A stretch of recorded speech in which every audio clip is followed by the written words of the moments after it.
దేవునికి మహిమ కలుగును గాక. ఆమేన్. పరిశుద్ధ గ్రంథం నుండి వాక్య భాగాన్ని ధ్యానం చేసుకుందాం. సామెతల గ్రంథం 15వ అధ్యాయము 16వ వచనాన్ని చదువుకుందాం.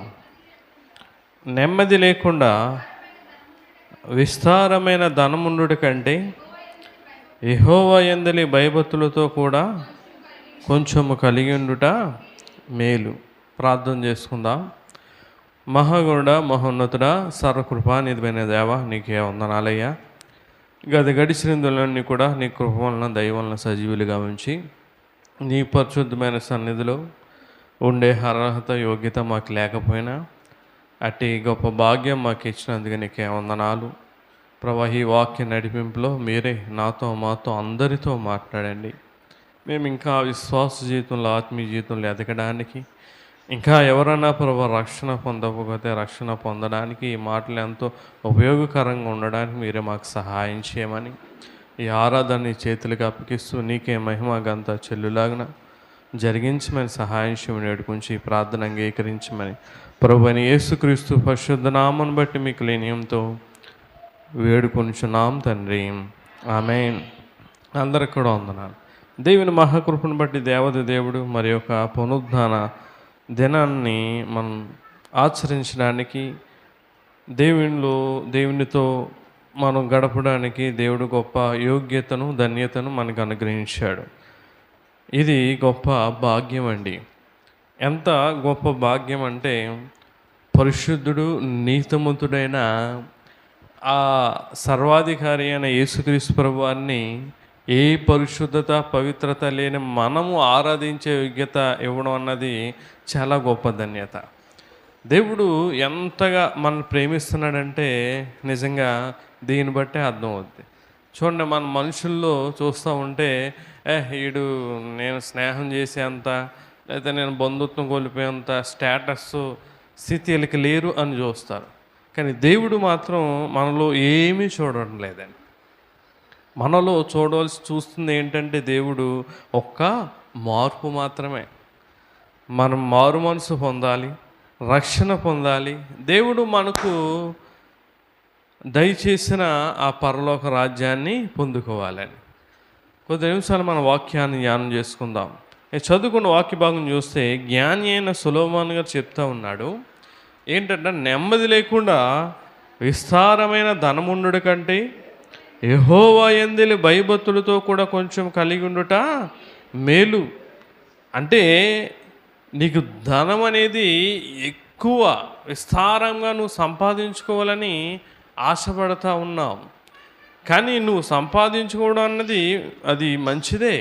దేవుడు 6 దినాలు కష్టపడి పనిచేసి సంపాదించుకోమన్నాడు. కాకపోతే నువ్వు ఎలా సంపాదించుకోవాలంటే భయభక్తులు కలిగి నువ్వు ఏదైనా సంపాదించుకోవాలి. దీని అర్థం ఏంటి? నెమ్మది లేకుండా విస్తారమైన ధనం ఉండడం కంటే యెహోవా యందలి భయభక్తులతో కూడా కొంచెం కలిగి ఉండుట మేలు. అంటే భయభక్తులు లేకుండా నీకు విస్తారమైన ధనం ఉన్నా అది నీకేం చేయదు, మేలు చేయదు. దేవుని యందు భయభక్తులు కలిగి విస్తారంగా లేకపోయినా కొంచెం ధనం కలిగి ఉన్నా అది నీకు గొప్ప మేలు తీసుకొస్తుందని చెప్తా ఉన్నాడు. దీని అర్థం ఏంటంటే, దేవుని యందు భయభక్తులు కలిగేవారు ఏది కూడా విస్తారముగా సంపాదించుకోవాలని ఆశపడరు. ఏది కూడా నాకు ఇది కావాలి అది కావాలని చెప్పి ఇష్టపడరు. సొలొమోను గారు దేవునికి మొర్ర పెడతాడు. ఏమని? ప్రభువా, నాకు విస్తారముగా ఎక్కువ ఇవ్వకో, ఎక్కువ ఇస్తే నేను నిన్ను మర్చిపోతానేమో అంటాడు. తక్కువ ఇవ్వకో, తక్కువ ఇస్తే నువ్వు నాకు తక్కువ ఇచ్చావని నిన్ను దూషిస్తానేమో అంటాడు. అని నాకు ఎంత అవసరమో, నాకు ఏది కావాలో అది మాత్రమే నాకు దయచేయి అని అడుగుతాడు. అంటే భయభక్తులు కలిగి చేసే ప్రార్థన అది. మనం ఎలా అడుగుతూ ఉంటే నాకు విస్తారంగా బంగారం ఉండాలి, విస్తారం. చాలామంది చీరలు బట్టలు విస్తారంగా కొనుక్కుంటూ ఉంటారు. బీరువా నిన్న ఉన్నా కూడా వాళ్ళకి ఏమండి ఆశ తీరదు, కోరిక తీరదు. కొంతమంది విస్తారంగా తిండి తింటూ ఉంటారు. అరే ఎక్కువ తినకూడదు, ఎక్కువ తినకూడదు అన్నా సరే విస్తారంగా తింటూ ఉంటారు. ఇది వరకు గతంలో ఏదో వారం దినంలో కష్టపడి ఏదో అప్పుడప్పుడు ఆదివారం ఎప్పుడో తాగేవారు. ఇప్పుడు అమ్మ చెప్పండి, విస్తారంగా. అది తాగుడు మామూలు తాగుడు కాదు, ఎలాగా విస్తారమైన తాగుడు. ఇలా చూసుకుంటూ ఉంటే ప్రతిదీ కూడా విస్తారంగా కావాలి, నాకు ఎక్కువ కావాలి, ఎవరికి లేనట్టుగా కావాలి అని అనుకుంటా ఉన్నాం. భయభక్తులు కలిగిన వారు ఎక్కువ కావాలని కోరుకోరండి. దేవుడు నాకు ఇచ్చిన కొంచెమే శ్రేష్టము, ఈ కొంచెమే మేలు అని అనుకుంటారు. బైబిల్లో కొన్ని దేవుని బిడ్డలకి సెలవిచ్చాడండి. చాలామంది కొన్ని విస్తారంగా ధనం సంపాదించుకోవాలని రేయింబగల్లో ఓటీలు చేసి కష్టపడి వారి ఆరోగ్యాన్ని పాడు చేసుకుంటూ ఉంటారు. శరీరానికి కూడా మనం ఏమివ్వాలండి? రెస్ట్ ఇవ్వాలి. వాహనానికి ఎంత దూరం ప్రయాణం చేస్తే కాసేపు ఇంజిన్ ఆపుతారు. అలాగే శరీరానికి కూడా రెస్ట్ అనేది, కొంచెం అలసట అనేది ఉంటుంది. నీకు దేవుడు ఏది కావాలో ఎప్పుడు కావాలో ఇస్తాడు. కానీ మనం చేయవలసింది ఏంటంటే దేవుని యందు భయభక్తులు కలిగి ఉండడం. ఈ రోజున ఎక్కువగా చేస్తున్నది ఏంటంటే, మొదటిగా మనం చూస్తే మనుష్యులు విస్తారంగా మాట్లాడుతూ ఉన్నారు. అదే చెప్తున్నాడు చూడండి, సామెతల గ్రంథం 10వ అధ్యాయము 19వ వచనంలో ఈ మాట రాయబడి ఉంది. చూడండి, విస్తారమైన మాటలలో దోషముండక మానదు, తన పెదవులను మూసుకొనివాడు బుద్ధిమంతుడు. విస్తారంగా మాట్లాడితే ఏముంటుందంటమ్మా? అమ్మ చెప్పండి, ఏముంటుంది? దోషం ఉంటుందంట. ఇది వరకు అంత ఎక్కువగా మాట్లాడేవారు కాదండి. ఈ మధ్య నీ ఫోన్లో అన్లిమిటెడ్ అయిపోయి ఏం చేస్తున్నారు? విచ్చలవిడిగా ఇష్టానుసారంగా ఎక్కువగా మాట్లాడతాం. ఇది వరకు ఫోన్ మాట్లాడాలంటే ఒక 5 రూపాయల కాయిన్లు పట్టుకెళ్ళి ఓ రూపాయి వేసి ఆ నిమిషం అవుతుందానికి 60 సెకండ్స్ అవుతుందానికి ఏం చేసేవారు? ఒక్కొక్క కాయిన్ వేసి సర్లే మళ్ళీ చేస్తాలో వారం రోజులకో 10 రోజులకో అని చెప్పి పెట్టేసేవారు. ఇప్పుడు ఫోను అన్లిమిటెడ్ అయిపోవడం వల్ల ఏంటండి, రీఛార్జ్ అన్లిమిటెడ్ రీఛార్జ్ అయిపోవడం వల్ల కదా వాగడం కూడా ఎలాగైపోయింది? అన్లిమిటెడ్ అయిపోయింది. ఎక్కువగా మాట్లాడకూడదని క్రైస్తవులు చెప్తా ఉన్నాడు దేవుడు. నువ్వు సంభాషణ ఎక్కువగా, ఈ రోజున క్రైస్తవులు ఏంటంటే సంభాషణలు ఎక్కువైపోతున్నాయి. చూడండి, ఎక్కడ కూడా ఎవరు కూర్చోరు. మన క్రైస్తవులే కూర్చోంటూ ఉంటారు చెట్ల దగ్గర, బల్లల దగ్గర, అక్కడ ఇక్కడ కూర్చుని విస్తారముగా మాట్లాడుతూ ఉంటారు. వాళ్ళకి తెలీదు వాక్యం. దేవుని సన్నిధికి వెళ్ళరాళ్ళు, దేవుని సన్నిధికి వెళ్ళినా మారు మనసు ఉండదు, లేకపోతే మారు మనసు దేవుని వాక్యాన్ని వినరు. ఏం చెప్తున్నాడు? విస్తారమైన మాటల్లో దోషముండగా మానదు. నీకు ఏది అవసరమో అదే మాట్లాడాలి, మితముగా మాట్లాడాలి, విస్తారంగా మాట్లాడకూడదు. వాళ్ళ గురించి వీళ్ళ గురించి చెప్పుకోకూడదు. ఏదో సంఘటన జరుగుతుంది, ఏదో విషయం జరుగుతుంది, కుటుంబంలో ఏదో శోధన వస్తుంది, ఇంక అదే పనిగా చెప్పుకుంటూ నువ్వు కూర్చోకూడదండి. విస్తారంగా మాట్లాడకూడదు. నీదేది అవసరమో అదే మాట్లాడి నోరు మనం మూసుకోవాలి తప్ప విస్తారమైన మాట మాట్లాడకూడదు. యోబు గారి గురించి మనం జ్ఞాపం చేసుకుంటే, యోబు గారి పరిస్థితి చాలా దారుణమైన పరిస్థితికి వచ్చేసాడు. ఆయన కురుపులు ఆయన గోక్కుంటూ చెల్లి పెంకుతో అటువంటి దీనస్థితికి వచ్చేసిన బంధువులు వచ్చారు, ఏయో అన్నారు, స్నేహితులు వచ్చారు, ఏయో మాట్లాడారు. కానీ అసలు తన భార్య కూడా వచ్చి ఏదేదో అనేసి వెళ్ళిపోయింది. కానీ ఏది కూడా ఆయన ఎక్కువగా మాట్లాడలే. ఒకటే మాట్లాడాడు తన భార్యని, నువ్వు మూర్ఖురాలు, మాట్లాడినట్టు మాట్లాడుకో అన్నాడు. బుద్ధి లేదా, జ్ఞానం ఉందా? ఏం అనలేదండి. ఈ రోజున మనం ఇంత సాగదీస్తాం. ఏదన్నా అనాలంటే, ఏదన్నా తిట్టాలంటే పొడిగిస్తాం. సీరియళ్ళు పొడిగిచ్చినట్టు. సీరియల్లో ఏం చేస్తారు? రేటింగ్ కోసం పొడిగిస్తూ ఉంటారు. ఈ రోజులు కూడా మాటల పొడిగింపులు, తిట్లు పొడిగింపు, ఒక్కొక్కరు గొడవ పెట్టుకుంటే ఏమండి పొద్దున్న సాయంత్రం దాకా తిడతానే ఉంటారు కొంతమంది. అది ఎంత దోషమో వారికి అర్థం కావట్లే. విస్తారంగా నువ్వు దేని గురించి కూడా, ఎవరి గురించి కూడా నువ్వు మాట్లాడకూడదు. ప్రసంగి గ్రంథం 10వ అధ్యాయం 14వ వచనంలో ఒక మాట చెప్తాడు చూడండి. ప్రసంగి గ్రంథం 10వ అధ్యాయం 14వ వచనం చూడండి. కలుగుబోవునది ఏది మనుష్యులు ఎరుగక ఉండినను బుద్ధిహీనులు విస్తారముగా మాట్లాడుదురు. నరుడు చనిపోయిన తర్వాత ఏమి జరుగును ఎవరికి తెలియజేతురు? చూడండి, బుద్ధిహీనులు ఎవరు విస్తారంగా మాట్లాడతారంట చెప్పండి? బుద్ధిహీనులు. అంటే బుద్ధిహీనులు అంటే అర్థం ఏంటి? బుద్ధి లేనివారు. గుర్తుపెట్టుకోండి ప్రియులారా, దేవుడు చెప్తా ఉన్నాడు, నువ్వు విస్తారంగా మాట్లాడకూడదు. ఏదన్నా చెప్పారు, విను, ఓకే అలాగే జరిగిందా, అయితే వారి కుటుంబం గురించి ప్రార్థన చేద్దాం. వారి సన్నిధి నుంచి వెళ్ళిపోయారా, దూరం అయిపోయారా, ప్రార్థన చేద్దాం, అంతే. అంతే తప్ప విస్తారముగా మాట్లాడకూడదు. ఫోన్లు ఈ రోజున ఎక్కువగా ఏంటంటే మనిషి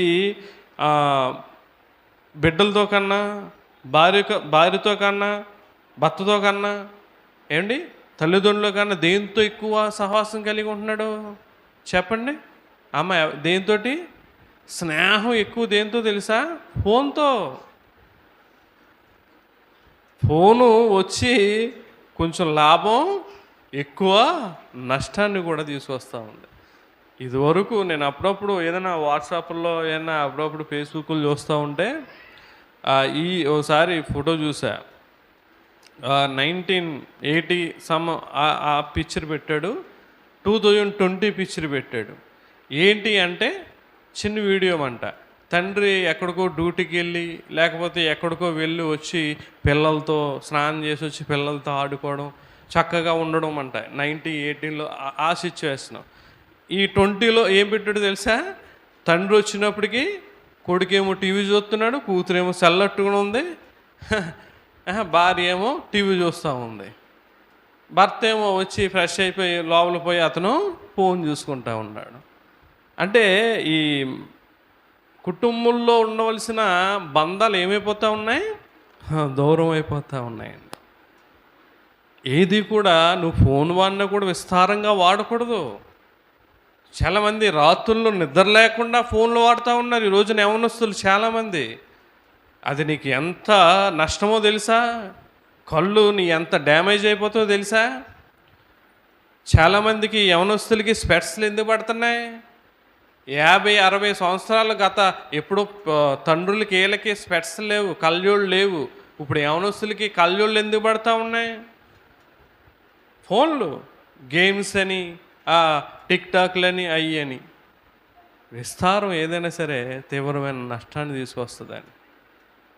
ఒకసారి ఆలోచించండి. ఇక్కడ ఒక మాట అంటాడు చూడండి, యాకోబు పత్రిక 1వ అధ్యాయం 19వ వచనం మనం చదివితే, యాకోబు పత్రిక 1వ అధ్యాయం 19వ వచనంలో చూడండి ఏమంటున్నాడు ఇక్కడ యాకోబు గారు. నా ప్రియ సహోదరులారా, మీరి సంగతి ఎరుగుదురు గనుక ప్రతి మనుష్యుడు వినుటకు వేగిరపడువాడును, మాట్లాడుటకు నిదానించేవాడును, కోపించుటకు నిదానించేవాడునై ఉండవలను. ఏమంటున్నాడు చూడండి, వినుటకు వేగిరపడాలి. దేవుని వాక్యం వినడానికి నువ్వు వేగిరపడాలి, వేగిరపడి దేవుని సన్నిధికి రావాలి. తర్వాత ఏం చెప్తున్నాడు? మాట్లాడుటకు నిదానించి మాట్లాడాలి. చాలామంది నోటికి ఎంత వస్తే అది మాట్లాడేస్తారండి. నోటికి ఎంత వస్తే అంత. సేవకుడు అనేది ఉండదు, సేవకురాలు అనేది ఉండదు, తల్లి అనేది ఉండదు, తండ్రి అనేది ఉండదు, భార్య అనేది ఉండదు, భర్త అనేది ఉండదు, తల్లిదండ్రులు అనేది ఉండదు. నోటికి ఎంత వస్తే అంతా మాట్లాడేస్తారు. ఏమంటున్నాడు? మాట్లాడుటకు నిదానించేవాడును, కోపించుటకు నిదానించేవాడునై ఉండాలి. పిల్లల విస్తారమైన మాటల్లో దోషం ఉంటుంది. నువ్వు దోషాన్ని కట్టుకుంటే అది నీకు పాపం అండి. దోషం మనకి నష్టాన్ని తీసుకొస్తుంది. ఒక మాట అంటాడు మత్తయి సువార్త 12వ అధ్యాయం మనం చూస్తే చూడండి, సాక్షాత్తు యేసుక్రీస్తు వారు చెప్తున్నాడు. 12వ అధ్యాయం 36వ వచనం మనం చదువుదాం. నేను మీతో చెప్పినదేమనగా చూడండి, మనుష్యులు పలుకు వ్యర్థమైన ప్రతి మాటను గూర్చి విమర్శ దినమున లెక్క చెప్పవలసి ఉండెను. ఏమండి,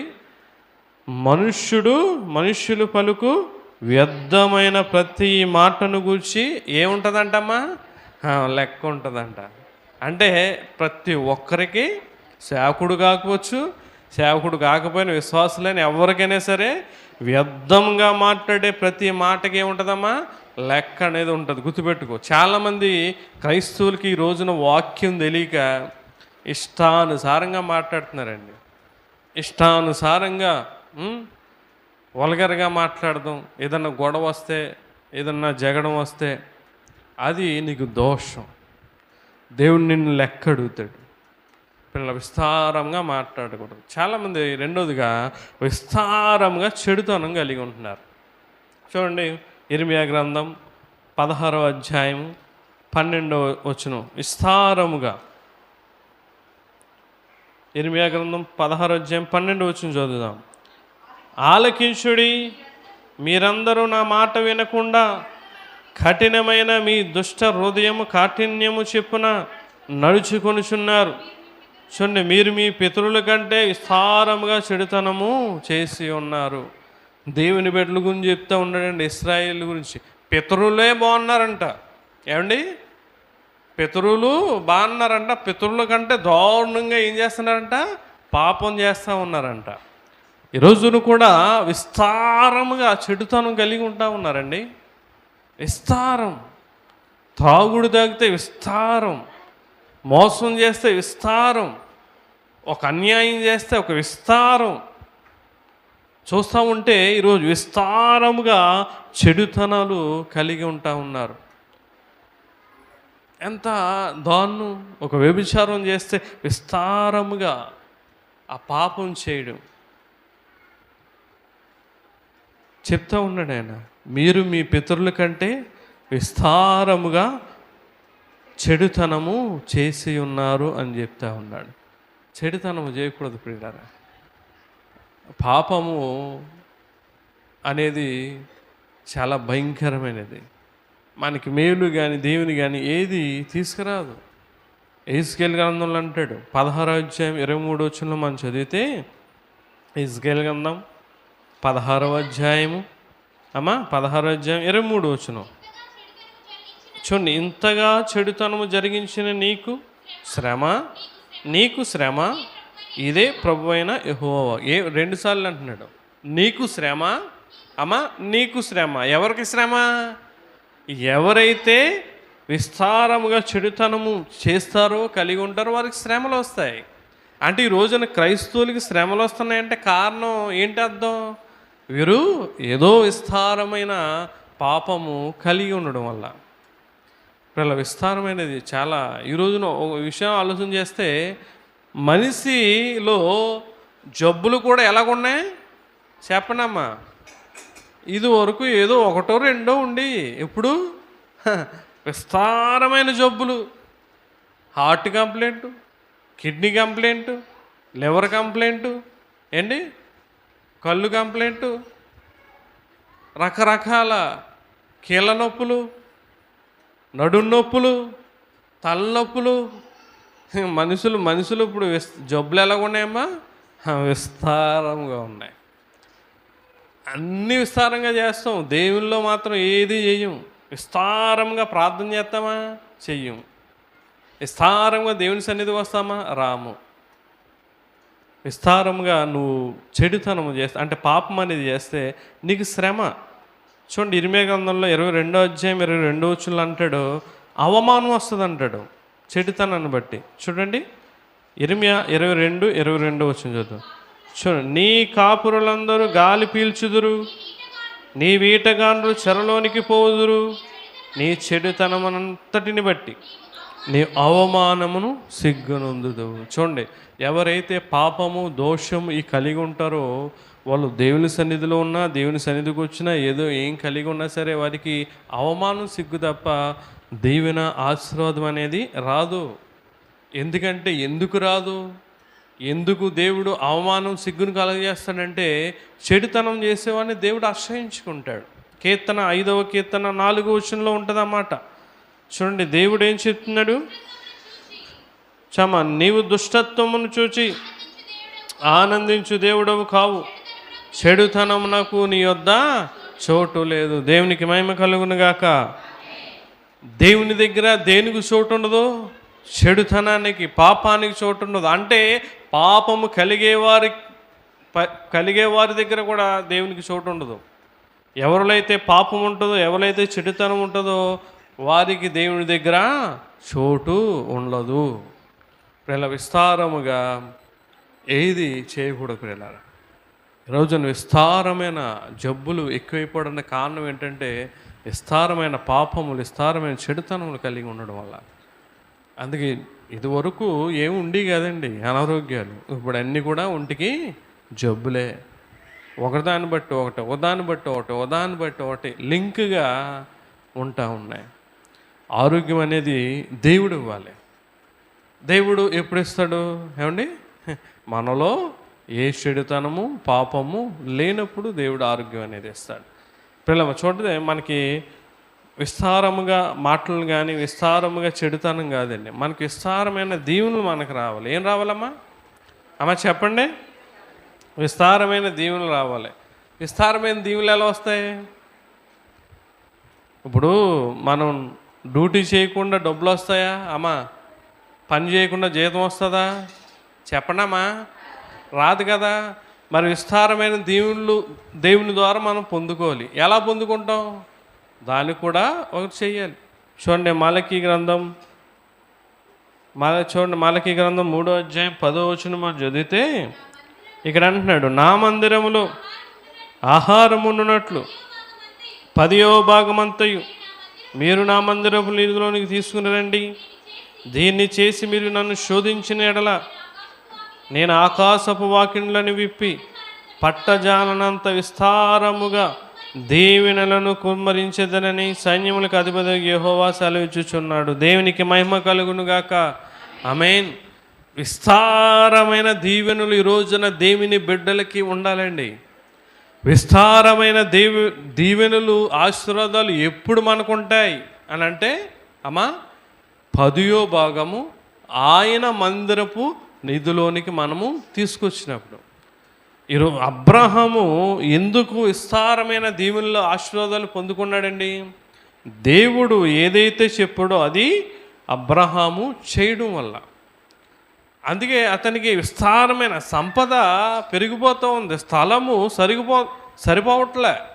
అతనున్న ఆ చోటు కానీ, ఆ ప్రాంతం కానీ, ఆ పట్టణం కానీ, ఆ దేశం కానీ, అతని ఆస్తి దేవుడు విస్తరించడం వల్ల అతనికి సరిపోవడం లేదు.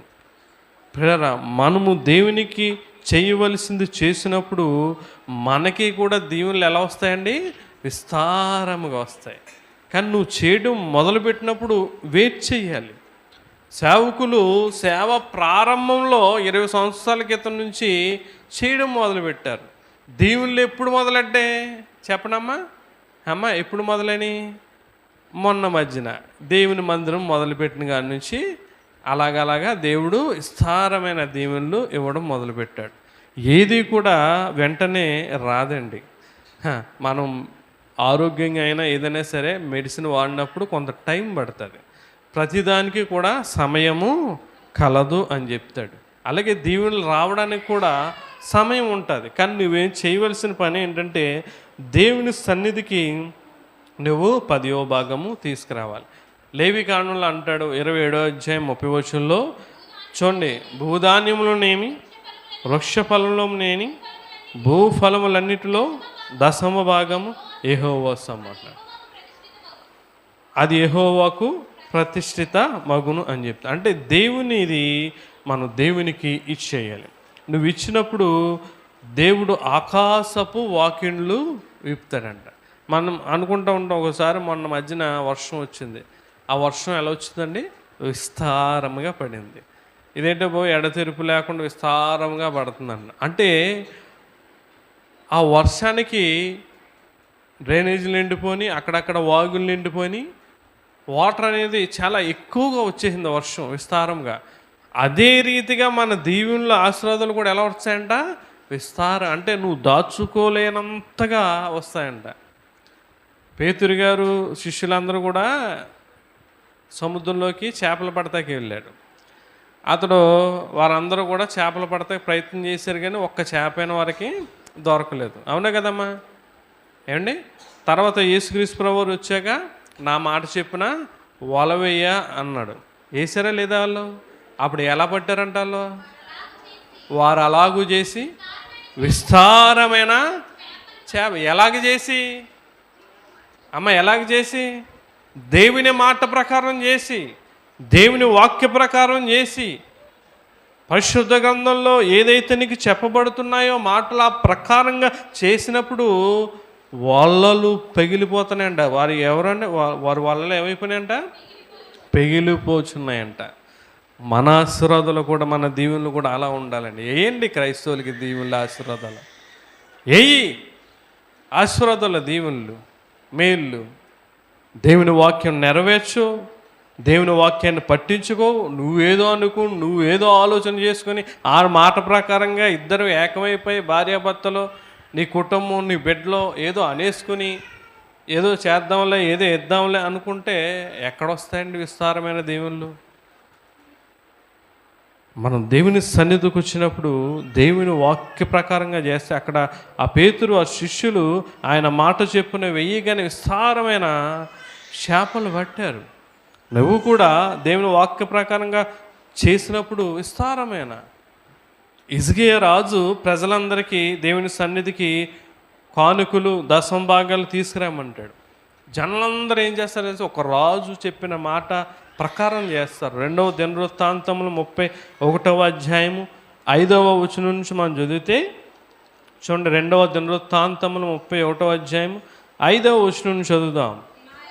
చూడండి. ఆ ఆజ్ఞ వెళ్ళయగుడుతోనే ఇశ్రాయేలు ప్రథమ ఫలములైన ధాన్య దశరసమును, నూనెను, తేనెను, సస్యఫలములను చూడండి విస్తారముగా తీసుకుని వచ్చిరి. సమస్తమైన వాటి నుండి 10వ వంతు విస్తారముగా తీసుకుని వచ్చిరి.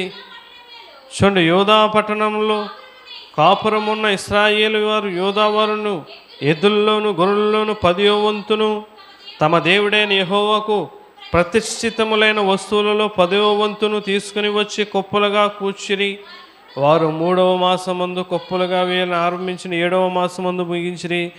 చూడండి. హిజ్కియాను అధిపతులు వచ్చి ఆ కొప్పులను చూచి యెహోవాను స్తుతించి ఆయన జనులైన ఇశ్రాయేలులను దీవించెను. చూడండి. హిజ్కియా ఆ కొప్పులను గురించి యాజకులకు లేవి ఆలోచన అడిగినందుకు చదువు సాదోకు సంతతివాడు ప్రధాన యాజకుడైన అజర్యా చూడండి యెహోవా మందిరములోనికి జనులు కానుకలు తెచ్చుట మొదలుపెట్టి నుంచి మేము సమృద్ధిగా భోజనము చేసినను చాలా మిగులుచున్నది. యెహోవా తన జనులను ఆశీర్వదించినందుకు ఇంత గొప్ప రాశి మిగిలిందని చెప్తా ఉన్నాడు. దేవునికి మహిమ కలుగునుగాక. వారు ఎలా తెచ్చారంటమ్మా? విస్తారంగా. చూడండి. సమస్తమైన వాటిలో నుండి 10వ వంతు 10వ వంతులను విస్తారముగా తీసుకొని వచ్చారు. 5వ వచనం చివరి ఉంటుంది. ఎలా తీసుకొచ్చారంట? విస్తారముగా తీసుకొచ్చారంట. అంటే దేవుని దగ్గర నువ్వు విస్తారంగా తీసుకొచ్చినప్పుడు దేవుడు నీకు ఎలాగిస్తాడు? విస్తారంగానే ఇస్తాడు. ఏమన్నాడు? ఏ పంట వేస్తే ఆ పంటే కోస్తాం. అంటే నువ్వు కొంత ఇచ్చావు అనుకో, దేవుడు నీకు కొంత ఇస్తాడు. నువ్వు విస్తారంగా దేవునికి ఇవ్వాల్సింది ఇచ్చినప్పుడు దేవుడు నీకు విస్తారంగా ఇస్తాడు. పిల్లరా, దేవుడు ఎందుకు ఈ మాటలు మనతో మాట్లాడుతున్నాడంటే, ఆయన దగ్గరకు వచ్చిన మనము ఏం పొందుకోవాలి? విస్తారమైన దీవెనలు పొందుకోవాలి. నువ్వు ఏది చేయకుండా ఊరికనే రాదండి. ఈ మధ్యన బోధలు నువ్వు దేవుని సన్నిధికి వస్తే చాలమ్మా, దేవుని నిన్ను ఆశీర్వదిస్తాడంటున్నాడు. మీరు దేవుని సన్నిధిలో ఉంటే చాలండి. మీరు ఎలాగున్నా పర్లే, తాగొచ్చినా పర్లేదు, ఏమండి పాపం చేసి వచ్చినా పర్లేదు, ఎలాగున్నా పర్లేదు, దేవుడు నేను నిన్ను ఆశీర్వదించును కాకనగానే ఏం పొందేస్తారంట? ఆశీర్వాదం. ఎక్కడన్నారండి? అంటే అది బైబిల్కి విరుద్ధమేగా. నువ్వు వాక్యాన్ని నెరవేర్చకుండా, వాక్యాన్ని చేయకుండా ఆశీర్వాదాలు ఎట్లా వస్తాయండి? అబ్రహాం అంతటి వారికి ఆశీర్వాదం రాలే. పిలుచుకున్నాడు 75 సంవత్సరంలో పిలుచుకున్నాక ఇతడు వాక్యాన్ని నెరవేరుస్తాడా లేదని చెప్పి ఎన్ని సంవత్సరాలు చూశాడు? 20 సంవత్సరాల పైనే చూశాడు ఆయన. వాక్యాన్ని నెరవేరుస్తున్నాడు అన్నాక అప్పుడు తన కుమారుడు ఇవ్వడం మొదలుపెట్టి అప్పుడు ఆశీర్వదించడం మొదలుపెట్టాడు. దేవుడు ఏది చూడకుండా ఏది చేయడండి. మనకేంటంటే మనం ఏం చేయం కానీ దేవుని ఆశీర్వాదాలు మాత్రం పైనుంచి మనం చూసేయాలి అనుకుంటారు. వాక్యం అట్లా చెప్తలేదు. వాక్యం ఏదైతే చెప్తుందో ఆ ప్రకారంగా చేయండి. విస్తారమైన దీవెనలు పొందుకోవాలనే ఆశ. నువ్వు ఎక్కడి నుంచో వస్తున్నావు, ఛార్జీలు పెట్టుకుని వస్తున్నావు, పెట్రోల్ కొట్టుకుని వస్తున్నావు, పని మానుకుని వస్తున్నావు, డ్యూటీ మానుకుని వస్తున్నావు, ఎంతో వర్షంలో ఎండనగా వాననగా ఎంతో శ్రమపడి వస్తున్నావు, ఫ్యామిలీని తీసుకుని బిడ్డలను తీసుకుని కష్టపడి టిఫిన్ తినకుండా వస్తున్నారు, చేసి వస్తున్నారు టైంని బట్టి. ఎందుకు వస్తున్నారు ఇంత శ్రమపడి బాధపడి కష్టపడి అంటే మీరు విస్తారమైన దీవెనలు పొందాలి. విస్తారమైన దీవెనలు పొందాలంటే దేవుని వాక్యాన్ని నెరవేర్చు. రెండవదిగా నువ్వు చేయవలసిన పని ఏంటంటే విస్తారముగా దేవుని సువార్త ప్రకటించాలి. మార్కు సువార్త 1వ అధ్యాయం చూడండి. ఇక్కడ కుష్ఠరోగి యేసుక్రీస్తు ప్రభువు దగ్గరికి వస్తాడు. వచ్చి, అయ్యా నీకు ఇష్టమైతే నన్ను శుద్ధినిగా చేయి అంటాడు. యేసుక్రీస్తు ప్రభువు ఏం చేస్తాడంటే ఆ వ్యక్తిని శుద్ధి చేస్తాడు. ఆ వ్యక్తిని ఎవరు ఇష్టపడలేదండి. బంధువులు ఉన్నారు, స్నేహితులు ఉన్నారు, ఏమండి ఇరుగు పొరుగు వారు ఉన్నారు. కుష్ఠరోగిని ఎవరు ఇష్టపడతారండి? ఇప్పుడు కుష్ఠరోగులు ఎక్కడుంటారమ్మా? ఊరుల్లో చెప్పండి. అమ్మ ఎక్కడ ఉంటారు? ఊరి చివరు ఉంటారు. ఊర్లోకి వచ్చే వాడికి అర్హత ఉండదు, ఎందుకంటే అది అంటువ్యాధి. అలాగా ఈ కుష్ఠరోగికి కుష్ఠవ్యాధి ఉండడం వల్ల ఎవరు కూడా అతన్ని ఇష్టపడడం లేదు. ఇంకెందుకు ఈ జీవితం, ఇంకెందుకు ఈ బ్రతుకు, పోలే చివరిగా యేసయ్యనా నన్ను ఇష్టపడతాడేమో, లేకపోతే నేను చనిపోదాం అని డిసైడ్ అయ్యి వచ్చాడు. ఆయన దగ్గరికి వచ్చి అంటాడు, ఆయన మోకాళ్ళని నీకు ఇష్టమైతే ప్రభువా నన్ను శుద్ధినిగా చేయి అంటాడు. వెంటనే అంటాడు, ఆయన ఏమంటాడండి?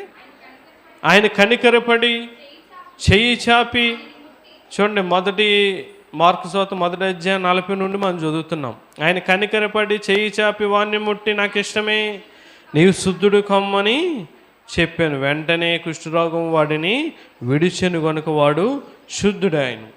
వాడు స్వస్థత పొందేశాడు. కానీ దేవుడు ఏం చెప్పాడు తనతో? ఏమన్నాడు చదవండి. అప్పుడు ఆయన ఎవరితోనే ఏమి చెప్పకు సుమి, కానీ నీవు వెళ్ళి వానికి సాక్షార్థమై నీ దేహమును యాజకమును కనపరుచుకొని నీవు శుద్ధుడు అయినందుకు మోషేది మించిన కానుకలను సమర్పించమని వానితో ఖండితముగా ఆజ్ఞాపించి వెంటనే వాడిని పంపివేశాను. అయితే వాడు వెళ్ళి దానిని గూర్చి విస్తారముగా ప్రకటించుటకును ఆ సంగతిని ప్రచురము చేయుటకు ఆరంభించెను. గనుక ఆయన ఇక పట్టణములో బహిరంగ ప్రవేశింపలేక వెలుపల అరణ్యములో ఉండెను. నలుదిక్కుల నుండి జనులు ఆయన యొద్దకు వచ్చుచుండిరి. దేవునికి మహిమ కలుగును గాక. దేవుడు ఆ కుష్ఠరోగిని స్వస్థపరిచినప్పుడు ఆ కుష్ఠరోగి, నేను బాగుపడ్డాను కదా, నేను వెళ్ళి పెళ్లి చేసుకుంటాను, నేను బాగుపడ్డాను కదా, నా స్నేహితులతో ఉంటాను, లేకపోతే పని చేసుకుంటాను, ఉద్యోగం చేసుకుంటాను, ఒక వ్యాపారం చేసుకుంటాను, ఏదో చేసుకుంటాను అనుకోలేదు. ఏమనుకున్నాడు? వెళ్ళి విస్తారముగా ప్రకటించడం, సువార్త ప్రకటించడం మొదలుపెట్టాడంట. మా జాగ్రత్తగా ఉండే వాక్యం విస్తారముగా మొదలుపెట్టాడండి దేవుని సువార్త ప్రకటించడం. దేవుడు నిన్ను ఎందుకు స్వస్థపరుస్తున్నాడు చెప్పండి? దేవుడు నీకు ఎందుకు మేలు చేస్తున్నాడు? ఎందుకు నీకు అవసరాలు అక్కర్లు అన్నిటిని తీస్తున్నాడంటే సాక్షార్థమై ఉండమని. దేవుడు ఒక కార్యం చేసినప్పుడు నువ్వు నిలబడి సాక్ష్యం చెప్పేసి అక్కడితో వదిలేస్తున్నావు అంతే. కానుక ఇమ్మన్నాడు కదా, మోషే నియమించిన కానుక, సాక్ష్యం చెప్పేశాను అయిపోయింది, కానుక ఇచ్చేసానని వదిలేస్తున్నావు. కానీ దేవుడు ఎందుకు నీకు ఉద్యోగం ఇస్తున్నాడు, వ్యాపారాన్ని ఇస్తున్నాడు, పనిని ఇస్తున్నాడు, డ్యూటీని ఇస్తున్నాడు, స్వస్థపరుస్తున్నాడు, ఎందుకు నీకు బిడ్డలను ఇస్తున్నాడు, ఇన్ని గొప్ప కార్యాలన్నీ చేస్తూ ఉన్నాడంటే నువ్వు సాక్షార్థమే ఉండాలి. నువ్వు చెప్పుకుంటా నువ్వు బతికినంతకాలం నీ ఊపిరి ఆగే వరకు కూడా విస్తారంగా సువార్త ప్రకటించడం మొదలుపెట్టాలండి. ఈ వ్యక్తి ఏదో కానుక ఇచ్చేసిన అయిపోయింది, బాగుపడాను కదా అని వెళ్ళిపోలేదండి. ఎంత కృతజ్ఞత కలిగి ఉన్నాడు చూడండి, ఎంత కృతజ్ఞత కలిగి ఉన్నాడు. విస్తారముగా, మామూలుగా కాదు, అయ్యా నన్ను స్వస్థపరిచే కాదు, విస్తారముగా ప్రకటించాడంట. చివర ఒక మాట ఉంటుంది, నలుదిక్కు నుండి జనులు నీ యొద్దకు, ఎవరి యొద్దకు వచ్చారంట? దేవుని యొద్దకు వచ్చారు. కారణం ఏంటంటే నలుదిక్కుల నుండి ఆయన దగ్గర రావడానికి కారణం, నలుదిక్కులు వెళ్ళి ఏం చేశాడు ఇతను చెప్పండి? విస్తారంగా ప్రకటించాడు. ఈరోజు నువ్వు నలుదిక్కుల నుండి వస్తున్నావు, ఆయా నలుదిక్కుల ప్రాంతాల నుంచి ఇక్కడికి వస్తూ ఉన్నారు. మరి మీతో పాటు ఎంతమంది వస్తున్నారు? మీతో పాటు ఎంతమంది వస్తూ ఉన్నారండి? నీకెందుకు గొప్ప కార్యాలు, ఆశ్చర్య కార్యాలు నీ పట్ల చేస్తున్నాడంటే ఏదో సాక్ష్యం చెప్పేసి ఉండిపోవడం కాదు, నువ్వు చెప్తూనే ఉండాలి. ఈ వ్యక్తి ఏం చేశాడు? ఆ సంగతి ప్రచురము చేయుటకు ఆరంభించను, మొదలుపెట్టాడంట. అతని ఊపిరి ఆగే వరకు కూడా ఆపలే. ఏదో మనం మొదట్లో ఏదో మొదలెడతాం, మళ్ళా మానేస్తాం. దేవుడు మనకి చేస్తున్న కార్యాలు చెప్పడమే. చాలామంది చెప్తూ ఉంటారు, అయ్యా నేను అక్కడికి వెళ్ళాను బాగుపడ్డాను, అక్కడికి వెళ్ళాను నా ఇబ్బందులన్నీ పోని అదే అండి నీ సాక్ష్యమే సువార్త. ఈరోజున నువ్వు విస్తారముగా ప్రకటించట్లే. విస్తారంగా నువ్వు ప్రకటించకపోవడం వల్ల నీకు విస్తారమైన దీవెనలు లేకుండా పోతున్నాయి. ఏమంటాడు లోకసువార్త 10వ అధ్యాయం 2వ వచనంలో, కోత విస్తారంగా ఉందంట, పనివారు లేరంట. ఉంది, కోత విస్తారంగా ఉంది. చూడండి లోకసువార్త 10వ అధ్యాయం 2వ వచనంలో చూడండి, పంపినప్పుడు ఆయన వారితో ఇట్లా నేను చూడండి, కోత విస్తారముగా ఉంది, కానీ పనివారు కొద్దిమంది. అవునండి, నీకు దేవుడు చేసిన కార్యాలు ఎన్నో. ఇక్కడ ఇంతమంది ఆయా ప్రాంతాల నుంచి వచ్చారంటే దేవుడు ఏం చేయకుండా వచ్చారమ్మా చెప్పండి? చెప్పండి అమ్మ, వచ్చారా? దేవుడు ఏదోటి చేస్తేనే వచ్చారు. మరి ఏదోటి చేసిన దాన్ని నువ్వు ప్రకటించకుండా ఉంటే అది వాక్యం నెరవేర్పు అవుతుంది. అందుకే అంటున్నాడు, కోత విస్తారంగా ఉందంట, కానీ పనివారు అంటే ప్రకటించేవారు కొద్దిమంది ఉన్నారని చెప్తాను. ప్రియులారా, దేవుని సువార్త నువ్వు ప్రకటిస్తే అది ఆశీర్వాదం. సమస్య ఏం చేసింది ఏమండి? తన పాపాన్ని విడిచిపెట్టుకుని వెళ్ళిపోయి తన పని తను చేసుకోలేదు. చూడండి యోహాను సువార్త 4వ అధ్యాయం 28వ వచనం మనం చూస్తే, ఆ స్త్రీ ఆ కొండను విడిచిపెట్టి ఊరిలోనికి వెళ్ళి, మీరు వచ్చి నేను చేసినవన్నీ నాతో చెప్పిన మనుషుని చూడు, ఈయన క్రీస్తు కాడా అని ఆయన ఊరు వారితో చెప్పిండి. ఇప్పుడు మీరు పలానా ప్రాంతం నుంచి వస్తున్నారు, అయ్యా మేము అక్కడికి వెళ్ళాకే బాగుపడ్డాం, అక్కడికి వెళ్ళాకే మా ఇబ్బందులు మమ్మల్ని స్వస్థపరచడం, ఇవన్నీ నువ్వు అక్కడ ఉన్న వాళ్ళు చెప్తే వాళ్ళు రక్షించబడరా? చాలామంది దేవుని సన్నిధికి వచ్చే అవకాశం ఉండదా?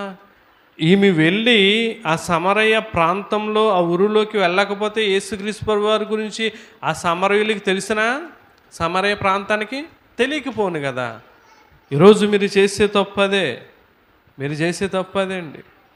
దేవుడు మీకు చేసిన ఆ కార్యాలు కానీ అద్భుతాలు కానీ స్వస్థతలు కానీ చెప్పడం లేదు. అందుకే ఎవరు కూడా మీతో పాటు రాలేకపోతూ ఉన్నారండి. నువ్వు రెండోదిగా చేయవలసింది విస్తారముగా దేవుని సువార్త ప్రకటించడం. విస్తారముగా నువ్వు దేవుని సువార్త ప్రకటించినప్పుడే దేవుడు నీకు ఆశీర్వాదిస్తాడు. ఈమె ఒక వ్యభిచారి గురించి బైబిల్లో రాయడానికి, ఆమె గురించి గొప్పగా చెప్పడానికి కారణం ఏంటంటే ఆమె ఏం చేసిందండి చెప్పండి? మారు మనసు లేకముందు పాపంలో జీవించింది. దేవుణ్ణి తెలుసుకున్నాక ఏం చేసింది? దేవుని గురించి ప్రకటించింది. నువ్వు ప్రకటిస్తేనే జీవగ్రంథంలో ఉంటావు. ఫిలిప్పీ పత్రికలో కూడా అదే అంటాడు. ఏమంటాడండి? ఫిలిప్పీ పత్రిక 4వ అధ్యాయము చూడండి. ఫిలిప్పీ పత్రిక 4వ అధ్యాయము 3వ వచనం మనం చదివితే, అవును నిజమైన సహకారి ఆ స్త్రీలు క్లెమెంతుతోనూ నా ఇతర సహకారులతోనూ సువార్త పనిలో నాతో కూడా ప్రయాసపడిన వారు కనుక వారికి సహాయం చేయమని నిన్ను వేడుకొనిచున్నాను. చూడండి, ఆ సహకారుల పేర్లు జీవ గ్రంథమందు వ్రాయబడి ఉన్నవి. ఏ సహకారుల పేరు? సువార్త ప్రకటించే సహకారుల పేరు. సువార్తకు సహాయం చేసే సహకారుల పేర్లు ఎక్కడ ఉంటాయంటమ్మా? జీవ గ్రంథంలో ఉంటాయి. జీవ గ్రంథంలో కనుక నీ పేరు రాయబడకపోతే నీకు ఎక్కడ ప్రవేశం ఉండదు, పరలోక రాజ్యం అనేది ఉండదు. గుర్తుపెట్టుకుంటున్నా.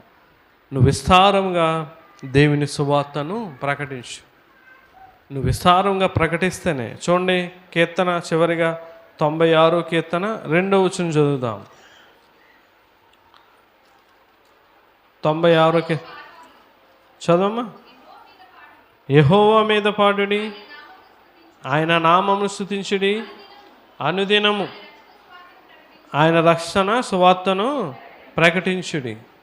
అనుదినము కూడా ఏం చేయాలంట? ఆయన రక్షణ సువార్తను ప్రకటించుడు. అనుదినము చేయవలసిన పని. ఆ కుష్ఠరోగి గురించి బైబిల్లో రాయడానికి, వ్యభిచారం చేస్తున్న ఆ సమరయ స్త్రీ గురించి రాయడానికి కారణం ఏంటండి? వారు ఏం చేశారు?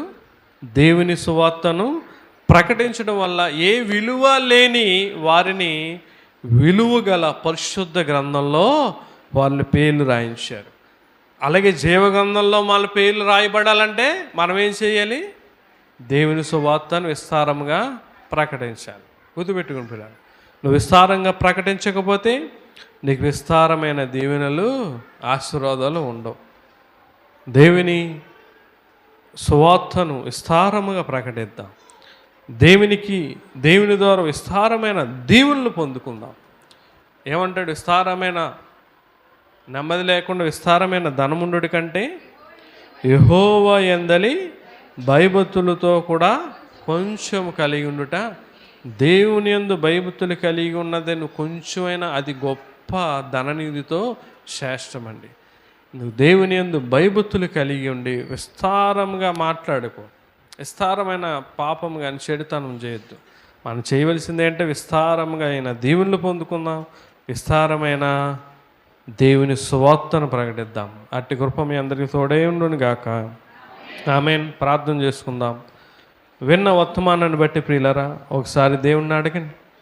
నువ్వు దేవుని వాక్యం వింటే దేవుని ప్రార్థనలో అడుగు. దేవుడు ఈరోజు నీతో మాట్లాడుతున్నాడు. విస్తారంగా నువ్వు ఎందుకు మాట్లాడుతున్నావు? వీళ్ళ గురించి విస్తారమైన మాటలో దోషం ఉంటుందని చెప్తున్నాడు కదా. వ్యర్థమైన ప్రతి మాట గురించి దేవుడు లెక్క అప్పచెప్పాలి. నువ్వు మితంగా మాట్లాడాలండి. మాట్లాడడానికి నిదానించాలి, కోపించడానికి నిదానించాలి. నోటికి ఎంత వస్తే అంత మాట్లాడకూడదు. దోషాన్ని మూటగొట్టుకుంటున్నావు అన్న సంగతి నీకు ఏమి అర్థమవుతుందా? వాక్యం విను, పట్టించుకో, దిక్కులు చూస్తావు, లేదా ఫోన్లు చూస్తావు, ఎక్కడో ఆలోచన ఉంటుంది, ఏం పట్టించుకో, మాట్లాడేస్తావు మామూలుగా, దోషాన్ని మూటగొట్టుకుంటావు. జాగ్రత్త ప్రియులరా. రెండోదిగా విస్తారముగా చెడుతనం కలిగి ఉంటే శ్రమ అన్నాడు ఆయన. నీకు శ్రమ, నీకు శ్రమ. విస్తారమైన ఏది కూడా విస్తారంగా, చాలామంది విస్తారంగా ట్యాబ్లెట్లు వేసుకుంటారు. దానివల్ల చాలా ప్రమాదం. కిడ్నీలు ఫెయిల్యూర్లు అయిపోతాయి. విస్తారంగా ఏది చేసినా సరే అది చాలా ప్రమాదాన్ని తీసుకొస్తుంది. కానీ మనం ఆత్మీయ జీవితంలో విస్తారంగా చేయవలసింది దీవెనలు పొందుకోవాలి. రెండోదిగా విస్తారముగా దేవుని సువార్తను ప్రకటించాలి. ఆ కుష్ఠరోగికి ఉన్న కృతజ్ఞత మనకుంటే ఈ రోజు నుంచి నీకు దేవుడు చేసిన ఆశ్చర్యకార్యాలు, స్వస్థతలు ప్రకటించండి. నువ్వు ప్రకటించకుండా ఊరికి రాదండి. అయ్యో నేను సువార్తను ప్రకటింపకపోతే నాకు శ్రమ అన్నాడు ఆయన. శ్రమలో శోధనలు మనకి ఎందుకు వస్తున్నాయంటే మనం దేవుని దగ్గరికి ఒకరిని నడిపించలేకపోతా ఉన్నాం. ఆ కుష్ఠరోగి నలుదిక్కుల నుండి అనేకులను యేసయ్య దగ్గర నడిపించాడు. ఆ సమరయ స్త్రీ అనేకులను, సమరయ ప్రాంతాన్ని ఆయన దగ్గర నడిపించింది. ఈరోజు నువ్వు ఉన్న చోటు నుంచి ఒక్కరిని నడిపించలేకపోతున్నావు, ఒక్కరిని దేవుని సన్నిధికి నడిపించలేకపోతాం. మరి అది ఏం విశ్వాసం, ఏం భక్తి అండి?